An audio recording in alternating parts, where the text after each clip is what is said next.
से शादी कर ली है। मयंक की बात सुनकर मानो पूरे घर में बम फूट गया था। शांति के हाथ से निवाला गिर जाता है और रवि और उसके पिता हक्के बक्के रह जाते हैं। शांति जो मयंक को अपना सबसे आज्ञाकारी बेटा मानती थी, उसकी दुनिया ही उजड़ जाती है। तभी श्वेता को अपनी सास को ताना मारने का मौका मिल जाता है। अरे वाह देवर जी, आपने तो कमाल कर दिया। हम यहाँ आपके लिए देसी मटर ढूंढ रहे थे और आपको तो विदेशी आलू पसंद आ गया। क्यों माँ जी, देख लिया अपने लाडले का कारनामा, जिसका घमंड आप पूरी दुनिया में करती थी, आज उसी ने आपकी इज्जत का कचरा कर दिया। मयंक, क्या ये सच है? तूने हमसे इतनी बड़ी बात छुपाई, तूने एक बार भी अपनी माँ के बारे में नहीं सोचा।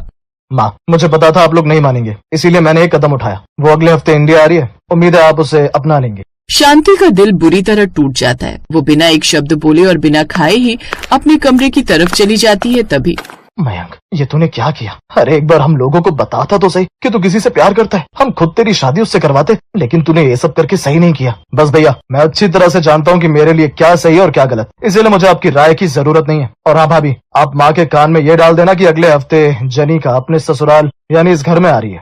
इतना बोलकर मयंक अभी वहाँ से उठकर चला जाता है और टेबल पर अब सभी लोग चुपचाप बैठे रहते हैं। समय गुजरता है और गुजरते समय के साथ एक हफ्ता बीत जाता है और अगले एक हफ्ते बाद जेनिका अपने ससुराल आती है। उसे देखते ही शांति हक्की बक्की रह जाती है। माँ, ये आपकी छोटी बहू जेनिका। जेनिका, ये मेरी माँ है, इन्हें नमस्ते करो। नमस्ते सासू माँ, आप बहुत सुंदर लगती हो। जेनिका आगे बढ़कर शांति के पैर छूने की बजाय उन्हें जोर से गले लगा लेती है। शांति एकदम पत्थर जैसी हो जाती है। उसे समझ नहीं आता कि वो क्या करे। पीछे खड़ी श्वेता अपनी हंसी दबाने की कोशिश कर रही होती है। अजी देख रहे हो सासू माँ का चेहरा, ऐसा लग रहा है जैसे किसी ने बिजली का करंट लगा दिया हो। अब आएगा असली मजा। चुप रहो श्वेता, घर का माहौल अभी बहुत गंभीर है, इसीलिए अपना मुंह बंद रखो। रवि की फटकार सुनकर श्वेता तो चुप हो जाती है, लेकिन घर के अंदर आते ही जेनिका पूरे घर को बड़ी हैरानी से देख रही होती है।